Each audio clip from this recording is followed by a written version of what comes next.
Rock, paper, scissors, shoot. Rock, paper, scissors, shoot. Rock, paper, scissors, shoot. Yeah, we're gonna be here all day.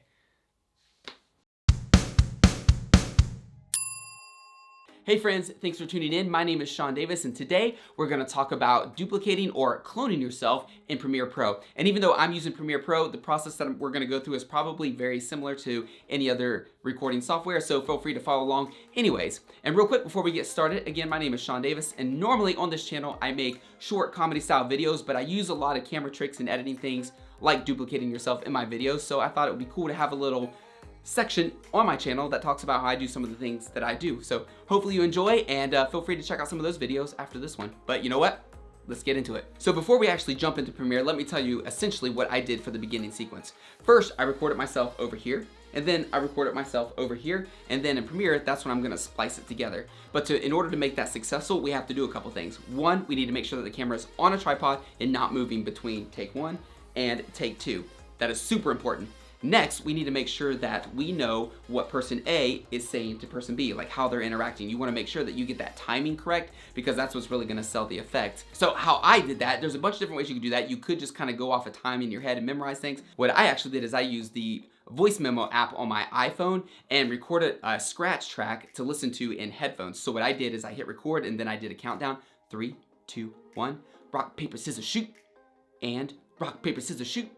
And so I had that time in my head. That way, whenever each person sat down, I was playing that in my ear, so I knew exactly when to come in, and I knew that it would be synced up better in post. And you can do that even if you're having a conversation or something with yourself. You know, record the whole conversation, both lines, and that way you can listen to them and kind of overdub yourself when you're recording. But anyways, that's how I did it, at least for this, and it worked out pretty well. Now, let's jump into Premiere. Okay, now that we are in Premiere, let me show you what I've done. Right here, I have a clip with person A. What I did is I hit record on my camera, and then went off to the side, come in, I sit down and do my thing. Then I hit stop, change my hoodie, hit record again, come off to the other side, fast forward here, and then I did my thing again.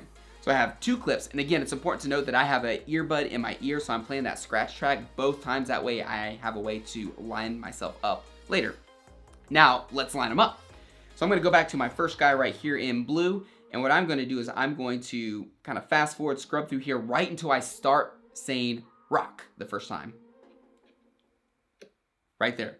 I'm gonna hit I on my keyboard. That sets an end point right here. That way when I drag this in, it's gonna start right at that point. So there is my first clip.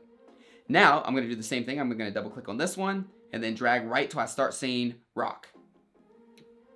Right there. Yep, right there. All right, so now I'm gonna drag this right on top of the other clip. So now if you listen, they're lined up together, right? They sound good, but I cannot see both of us. What's up? Well, this is where the magic comes in. So what I'm gonna do is I'm gonna click on my top layer, because that's what I'm seeing right now, and I need to cut part of it out. So if you look up here, I am in editing, and what I need to do is I need to click editing and then go to effects controls, and then right here, you see where it says opacity? I'm gonna click this little pen tool guy, and I'm gonna cut out part of this frame over here. What I like to do is I like to move this to like 75% and then go full screen so I can see the edges of the frame over here. And I'm gonna start clicking right here, and then I'm gonna kind of come down here, sort of the middle. I wanna kind of go out slanty a little bit so I don't cut off my hands here. And then kind of come down here, and then complete my shape off the frame. When you're off the frame, it doesn't really matter because you're not gonna see that. And then when I click right here and complete my shape, I have cut out this side of the frame, so now it's showing what's below it, right? So now let's go back to editing. Okay, so you can kind of see we're getting there.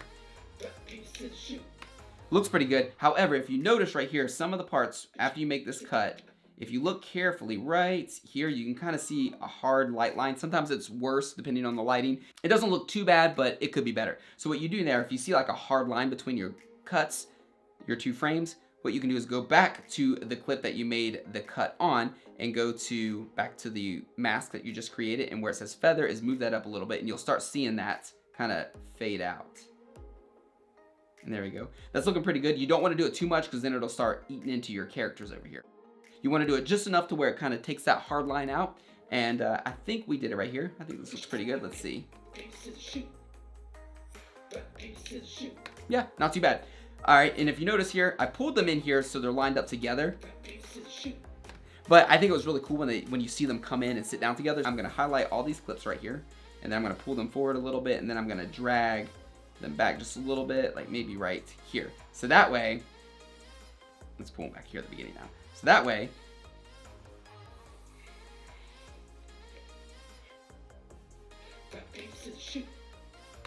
and there we have it. Now we have them kind of coming in and sitting down together doing their thing. I'm just gonna kind of drag my 2 clips back here so they end at the same time. And there we have it. Well, hopefully you found this video helpful, or at least a little bit interesting. And if you did, and you're still here, you're still watching, thanks so much. And it would mean so much to me if you just took 2 seconds, not even 2 seconds, more like 1 second. Actually, the amount of time that I'm talking about this right now, you could have already hit that thumbs up button. It would really mean so much to me if you took a second and did that. Thank you so much. And if you like comedy style videos and tutorials about some of the things that I do, I would encourage you to check out some of the videos. I'll have links some up here at the end of the video. Check out some of them. If you like what you see, consider subscribing, hitting that bell so you know when I upload a new video, and it'll be a party. But you know what? That's it for this time. I'll see you soon. Thanks so much for watching.